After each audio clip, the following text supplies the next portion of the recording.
အားလုံးပဲမင်္ဂလာပါခင်ဗျာအောင်ကြီးဘေးလေးလိုက် YouTube channel လေးကြိုးဆိုပါရစေကျွန်တော်ဒီနေ့ဘာကြောင်းကလေးပြောပြပေးမလဲဆိုတော့ကျွန်တော်ရဲ့ဗီဒီယိုလေးကိုကနေကြည့်ပေးဖို့အားလုံးဖိတ်ခေါ်အပ်ပါတယ်ကျွန်တော်တို့ဒေတာဆိုတာမြစ်တွေဆေးတွေ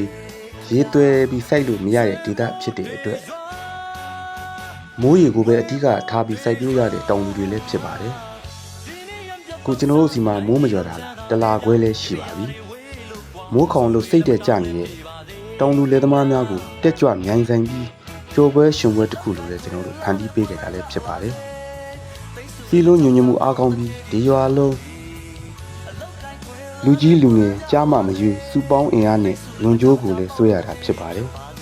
။ရွာသူရွာသားများအချင်းချင်းစီလုံးချစ်ခင်မှုကိုလည်းတိုးပွားစေပါတယ်။မိုးကောင်လာပြီးဆိုရင်ကျွန်တော်တို့ဘိုးဘွားပြည်ဝင်လက်ထက်ကလေးကလွန်ကျိုးဆွဲရတဲ့ရိုးရာဓလေ့ကိုလည်းထိမ့်သိမ်းထားတာလည်းဖြစ်ပါတယ်။အညာဒေသရဲ့ချစ်စရာကောင်းတဲ့ကောင်းမှုကုသိုလ်ရင်တဲ့ယဉ်ကျေးမှုဓလေ့ကိုလည်းဆက်လက်ထိမ့်သိမ်းထားတာလည်းဖြစ်ပါတယ်။ရွာသူရွာသားများစိတ်ချမ်းသာမှုရတယ်လို့မိုးညံမင်းကိုလည်းတိုင်ကျပြီးပြီဆိုတဲ့အသည့်ကြောင့်အကြခင်မိုးရွာတော့ပြီဆိုတဲ့မျှော်လင့်ချက်ကိုလည်းတောင်သူဦးကြီးများထားရှိထားတာဖြစ်ပါတယ်။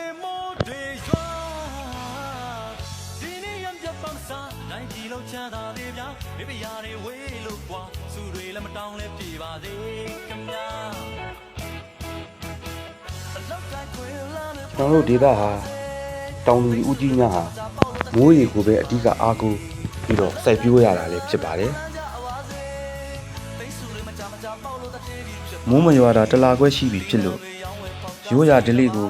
ကျွန်တော်တို့လွန်ကျိုးဆွဲရပြီးတော့မိုးခေါ်တာလည်းဖြစ်ပါတယ်ကျွန်တော်ရဲ့ဗီဒီယိုလေးကိုအဆုံးထိအောင်ကြည့်ရှုပေးလို့အားလုံးကိုလည်းအထူးပဲကျေးဇူးတင်ပါတယ်ခင်ဗျာရှင်လန်းချမ်းမြေကြပါစေခင်ဗျာ